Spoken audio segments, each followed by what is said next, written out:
Hello friends, आज हम पढ़ेंगे use of some important prepositions, यानी कुछ आवश्यक प्रीपोजिशंस के बारे में आज हम उनका प्रयोग देखेंगे, कहाँ पर होता है उसके बारे में पढ़ेंगे। तो देखिए, पहला है एट। तो एट का प्रयोग कहाँ होता है हम देखेंगे। एट का प्रयोग निश्चित समय, छोटे स्थान, स्थिति, ठहरने के लिए तथा नून और नाइट यानी दोपहर और रात से पूर्व किया जाता है। जैसे अभी एग्जाम्पल हम बता रहे हैं। जैसे पहला देखिए एट का प्रयोग है। पहला, आई शैल कम एट 9:30 AM, यानी आई शैल कम एट 9:30। तो यह निश्चित समय है, यानी 9:30 पर। मैं आऊँगा 9:30, यानी मैं 9:30 पर आऊँगा। तो यह निश्चित समय के लिए प्रयोग हुआ एट का। ठीक है। दूसरा एग्जाम्पल देखेंगे, मेन आर एट वर्क, यानी आदमी जो हैं काम पर हैं। ठीक है। तो यह भी दर्शा रहा है स्थान, स्थिति। ठीक है। तो यानी काम पर हैं, तो एट का प्रयोग हुआ है ठहरने के लिए। ठीक है। तीसरा देखिए, ही लिव एट भागलपुर, यानी वह भागलपुर में रहता है, यानी छोटे स्थान के लिए है। ठीक है। तो वह स्थान है भागलपुर, वहाँ पर ही लिव एट भागलपुर, यानी वह भागलपुर रहता है। ठीक है, वह भागलपुर में रहता है। तो यह एग्जाम्पल इसका हो गया। एट का यूज कहाँ होता है आप समझ चुके होंगे। देखेंगे अब आन का यूज कहाँ होता है। तो आन पर के अर्थ में तथा दिन और तारीख से पहले आन का प्रयोग होता है, यानी आन मीन्स पर। ठीक है। तो पर के अर्थ में तथा दिन और तारीख से पहले होता है। तो इसका एग्जाम्पल हम देखेंगे। तो देखेंगे यहाँ पर आन का यूज हुआ है। जैसे पहला है, my pen is on the table, यानी पर के अर्थ में हुआ है, यानी मेरा पेन टेबल पर है। ठीक है। दूसरा एग्जाम्पल देखेंगे, ही कम्स ऑन संडे, यानी वह रविवार को आता है। तो यहाँ पर दिन से पहले हुआ है इसका प्रयोग। संडे यानी संडे दिन है, संडे से पहले आन का प्रयोग हुआ है। ठीक है। He comes on Sunday. तीसरा देखेंगे, the glass is on the floor, यानी गिलास जो है वह फर्श पर है। ठीक। यानी my pen is on the table, तो पर के अर्थ में यहाँ पर भी हुआ है। ही कम्स ऑन संडे, यानी दिन से पहले हुआ है पर के अर्थ में, यानी वह संडे को आता है, संडे पर यानी रविवार को। फिर तीसरा है, the glass is on the floor, यानी गिलास जो है फर्श पर है। अब देखेंगे हम टू का यूज कहाँ होता है। टू यानी को के अर्थ में घड़ी में समय बताने के लिए, इन्फिनेटिव में तक के अर्थ में इसका प्रयोग होता है। टू मीन्स को, यानी को के अर्थ में घड़ी में समय बताने के लिए या इन्फिनेटिव में तक के अर्थ में टू का प्रयोग होता है। तो हम एग्जाम्पल देखेंगे। तो यहाँ देखिए टू का यूज हुआ है। पहला, I sent a message to her, यानी मैंने उसे एक मैसेज भेजा। तो यहाँ पर टू का प्रयोग हुआ है। फिर दूसरा, it is my duty to our nation, यानी यह मेरे देश के प्रति मेरा कर्तव्य है। सॉरी, आवर नहीं, टू। ठीक है। तो it is my duty to our nation, यह मेरे देश के प्रति मेरा कर्तव्य है। तो यहाँ पर भी टू का प्रयोग हुआ है। अब देखिए यहाँ पर इन का प्रयोग मे के अर्थ में होता है।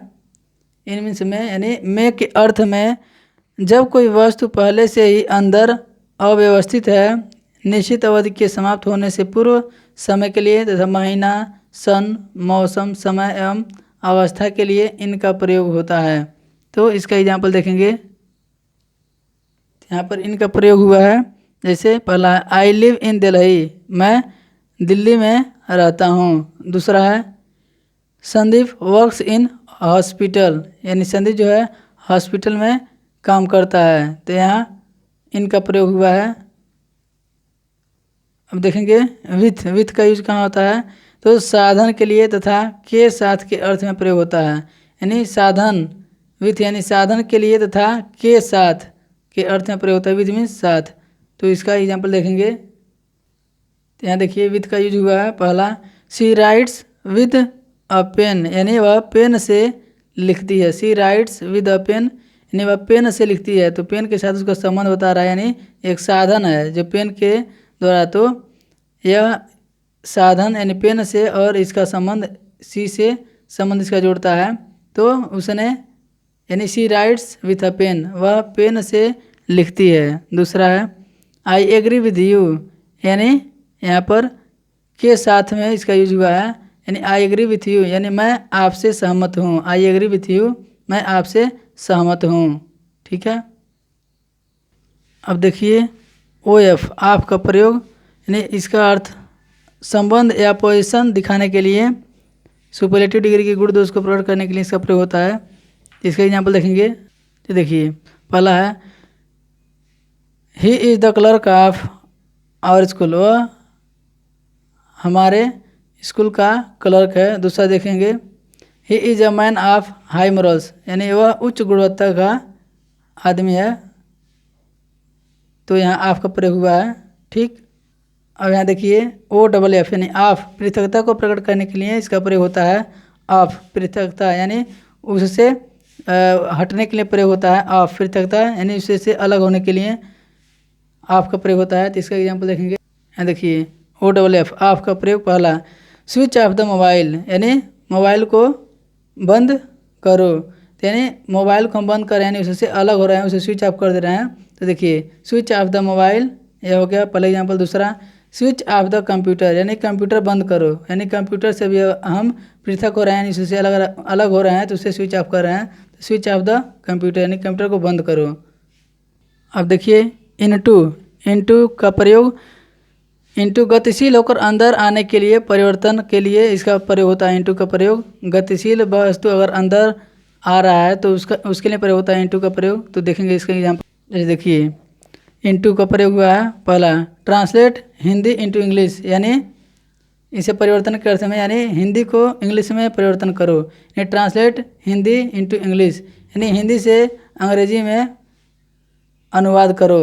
ट्रांसलेट हिंदी इनटू इंग्लिश, यानी हिंदी से अंग्रेजी में अनुवाद करो। दूसरा है the frog jumped into the well, यानी मेढक जो है कुएं में कूद गया, यानी the frog jumped into the well, यानी अंदर है लेकिन यह गतिशील अवस्था में। The frog jumped into the well, तो यहाँ पर इनटू का प्रयोग हुआ है। अब देखेंगे अपान का प्रयोग।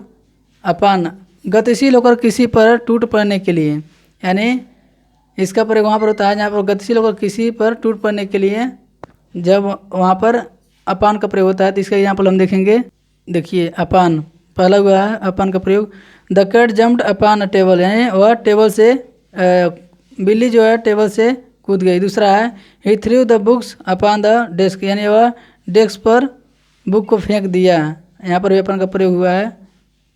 अब देखिए यहाँ पर बी वाई बाई का प्रयोग, यानी बाई का प्रयोग वहाँ पर होता है। बाई का मतलब द्वारा है, यानी द्वारा के अर्थ में कर्ता से पूर्व निकटता के लिए या कार्य समाप्त होने के समय को प्रकट करने के लिए यातायात के साधन के लिए इसका प्रयोग होता है। तो हम देखेंगे यहाँ पर इसका एग्जाम्पल, यहाँ देखिए बाई का यूज हुआ पहला this work is finished by me, यानी यह काम मेरे द्वारा समाप्त किया गया है, संपन्न किया गया, कार्य मेरे द्वारा संपन्न किया गया। तो this work is finished by me. दूसरा है there is a hotel by the side of the bus stand, यानी यह होटल बस के बगल में है, तो यहाँ पर बाई का प्रयोग हुआ है। तीसरा देखेंगे आई ट्रेवल बाय बस, यानी मैंने बस से यात्रा किया, यानी बस के द्वारा यात्रा किया, तो यहाँ पर भी बाई का प्रयोग हुआ है। आई ट्रेवल बाय बस, यानी मैंने बस से यात्रा किया। चौथा I will return by evening, यानी I will return by evening, यानी मैं शाम को वापस आऊँगा, तो यहाँ पर भी बाई का प्रयोग हुआ है आई will return by evening. From का प्रयोग देखेंगे, यानी फ्राम यानी से के अर्थ में सोर्स दिखाने के लिए इसका प्रयोग होता है फ्राम। तो इसका यहाँ पर हम देखेंगे, यहाँ देखिए फ्राम का यूज हुआ है पहला Ram has come from Mumbai, यानी राम जो है मुंबई से आया है। Ram has come from Mumbai, यानी राम मुंबई से आया है। दूसरा एग्जाम्पल देखिए this passage is taken from Ramayana, यानी यह जो गद्यांश है वह रामायण से लिया गया है, तो यहाँ पर फ्राम का प्रयोग हुआ है। फिर तीसरा है this necklace is made from gold, यानी यह जो नेकलेस जो है हार जो है यह सोने का बना हुआ है, सोने का। This necklace is made from gold, यानी यह सोने से बना हुआ है, यह हार सोने से बना हुआ है। तो आज के लिए बस इतना ही। आप कमेंट करके बताइए वीडियो कैसा लगा। अगर वीडियो अच्छा लगा तो इसे लाइक कीजिए, शेयर कीजिए और आप हमसे जुड़े रहने के लिए आप हमारे यूट्यूब चैनल नौपे क्लासेस को सब्सक्राइब जरूर कीजिए। धन्यवाद।